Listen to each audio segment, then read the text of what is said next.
Good morning everybody and welcome to this morning's meeting of Cabinet Commission Local Issues. So item 1 on today's agenda, membership of the committee. So we have... Thank you, Chair. I'm Councillor Biff Kendrick. I'm here in place of Councillor Moses Crook. Thank you. Thank you. Councillor Munir Ahmed. And this is your first CCLI, Munir, so welcome. Items of the previous minutes. There was only me here, so we can take those. Declarations of interest. Anybody got any declarations of interest to declare? Nope. Admission of the public. The public are allowed to attend, but as we can see, there are no members of the public here this morning. There's no deputations or petitions being submitted. As there are no members of the public, there can be no public question time. No elected members are here, so there's no member question time. So we'll move straight on to item 8 to consider an objection received to the proposed traffic regulation order, order number 10 of 2024, Kitson Hill Road, Murfield. And I'll ask officers to give a quick presentation.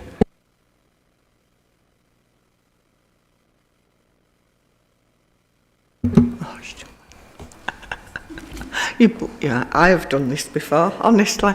The report is to consider an objection received to some proposed lining changes on Kitson Hill Road in response to an objection received from Councillor Bolt, who, although he supports the changes, feels they don't go far enough and he'd like some more restrictions in the area due to parking by the playing fields on the opposite side of the road to the school. Initially, we approved a pedestrian crossing on Kitson Hill Road, and the plan on the screen shows the proposals, but the school keep clear markings there go to the end of the junction of Slipper Lane.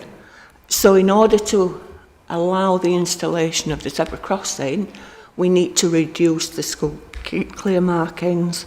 Councillor Bolt didn't object to the crossing, but he believes extra lines are needed outside the playing fields due to pavement parking and obstructive parking when people use those pictures there.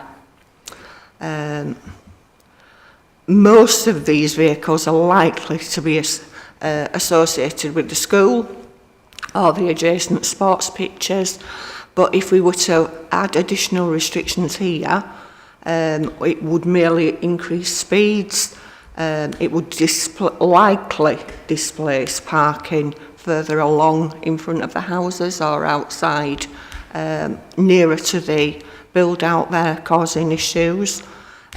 We did speak to the school, and they said that they would speak to all people attending the pictures and try to improve parking there.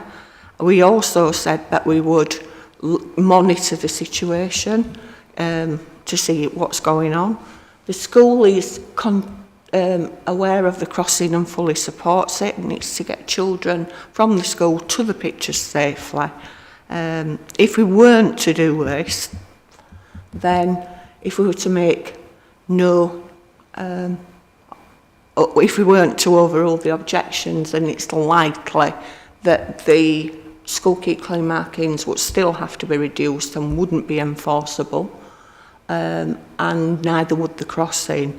With those points in mind, we cannot justify additional restrictions here at this time, and we are proposing that the objections are overruled as advertised, and we will still continue to monitor the parking taking place.